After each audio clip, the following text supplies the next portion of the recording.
अस्सलाम वालेकुम नाज़रीन, मैं हूं शेख रहमत अली, आप देख रहे हैं क्राइम टुडे न्यूज़। बिस्मिल्लाहिर्रहमानिर्रहीम।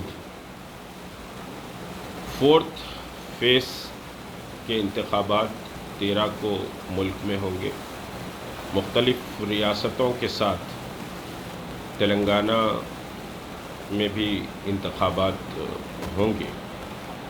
एक बात बहुत वाज़ेह है कि मोदी ने सेल्फ गोल कर लिया है और मोदी की हार यकीनी नज़र आती है, यानी भारतीय जनता पार्टी इन इंतखाबात में शिकस्त खा रही है और वो शिकस्त ही के नतीजे में प्राइम मिनिस्टर बहकी बातें कर रहे हैं, मुख्तलिफ इल्ज़ामात भी लगा रहे हैं और मुसलमानों के ताल्लुक़ से अब हत्ता कि वो अपने जिगर के टुकड़ों के ताल्लुक़ से भी बात कर रहे हैं कि वो ब्लैक मनी टेम्पो में डालकर पहुंचा रहे हैं। बहरहाल बहकी बातें कर रहे हैं। तेलंगाना में ही उन्होंने ये बयान दिया है, तो इससे वाज़ेह नज़र आता है कि मोदी ने सेल्फ गोल कर लिया है और इंतखाबात में भारतीय जनता पार्टी वापस आने के इम्कानात बड़े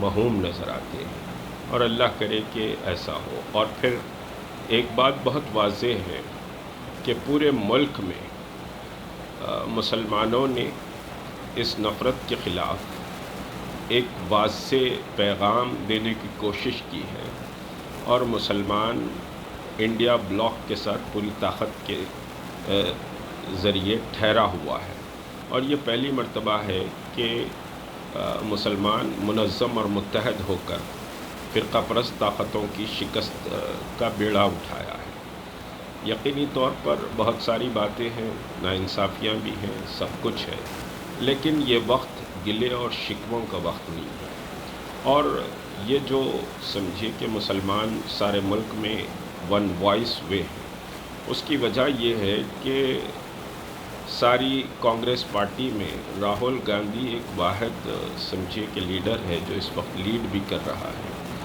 कि राहुल गांधी ने वाज़ेह तौर पर बात कही कि ये इलेक्शन दो ताकतों के दरमियान नज़रियात की लड़ाई है। एक दस्तूर को ख़त्म करके नफ़रत के ज़रिए इक़्तिदार हासिल करना चाहता है, दूसरा जो समझिए कि दूसरी जो ताकत है यानी इंडिया ब्लॉक की या कांग्रेस की जो ताकत है वो दस्तूर की मुहाफ़िज़ बनकर खड़ी हुई है और लोगों के हुकूक़ को बचाने के लिए खड़ी हुई है। तो ये पैगाम बड़ा अहम था। और फिर आरएसएस को इस पूरी कैंपेन में अगर किसी ने निशाने पर लिया और आरएसएस की जहरीली पॉलिसी के ख़िलाफ़ किसी ने बात कही तो वो राहुल गांधी ने बात कही, जिसका नतीजा है कि मुसलमान पूरी तौर पर एक आवाज़ है और यकीनी तौर पर वो अपने वोट का इस्तेमाल भारतीय जनता पार्टी के उम्मीदवारों की शिकस्त के लिए दें। इसमें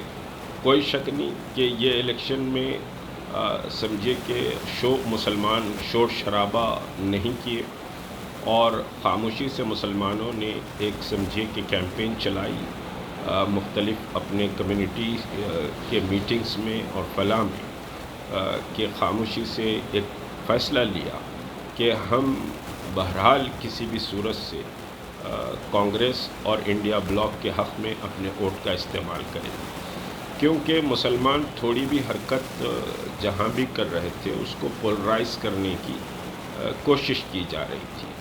हाँ, बहुत से गिले शिकवे हैं, बहुत सारे समझिए कि शिकायतें भी हैं।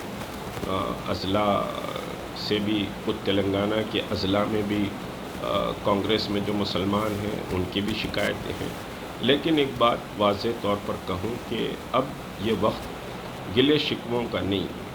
हम पहले भारतीय जनता पार्टी को शिकस्त दें, उस कबील के लोगों को शिकस्त दें, उसके बाद इंशाअल्लाह फिर ये जो गिले शिकवे हैं, ये जो शिकायतें हैं और जो हुकूक़ की बात है, पूरी ताकत के साथ वो बात की जाएगी। इंतखाबात के बाद पहला मरहला, पहला निशाना इंतखाबात में फ़िरक़ा परस्त ताकतों की शिकस्त का है और अभी मुख्तलिफ़ अज़ला की जो सूरत हाल है اور مختلف اضلاعوں میں سائلنٹ کیمپین جس طرح سمجھے کہ چلائی گئی ہے وہ قابل تعریف ہے اور قابل ستائش ہے۔ لوگ بھڑکانے کی کوشش کریں گے، لوگ آپ کے جذبات کو مشتعل کرنے کی کوشش کریں گے، لیکن آپ کو مشتعل نہیں ہونا ہے۔ صبر و استقامت کے ساتھ آپ 13 تاریخ کو کانسنٹریٹ کریں، زیادہ سے زیادہ پولنگ کو، زیادہ سے زیادہ آپ کے ووٹ کا استعمال۔ اور ابھی سمجھیے تمام اضلاع میں خاموش کیمپین کے بعد ہماری ٹیمیں واپس ہوئی ہیں اور انشاءاللہ نتائج بہتر رہیں گے، لیکن وہ نتائج ہم محسوس نہیں کر رہے ہیں تلنگانہ میں جس طرح کے نتائج ہونے چاہیے۔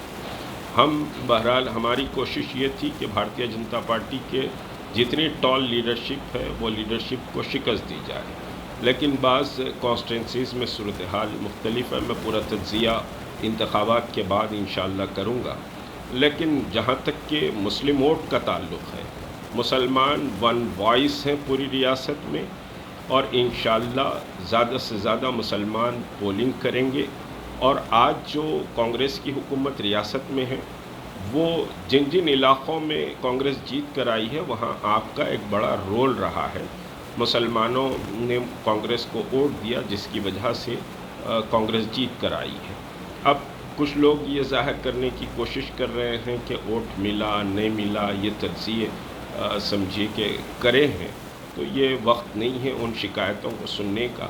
بہرحال پوری طاقت کے ساتھ آپ 13 تاریخ کو اپنے ووٹ کا استعمال کریں، اور انشاءاللہ انتخابات کے بعد جو حقوق کی بات ہے، جو انصاف کی بات ہے، جو مسائل کی بات ہے،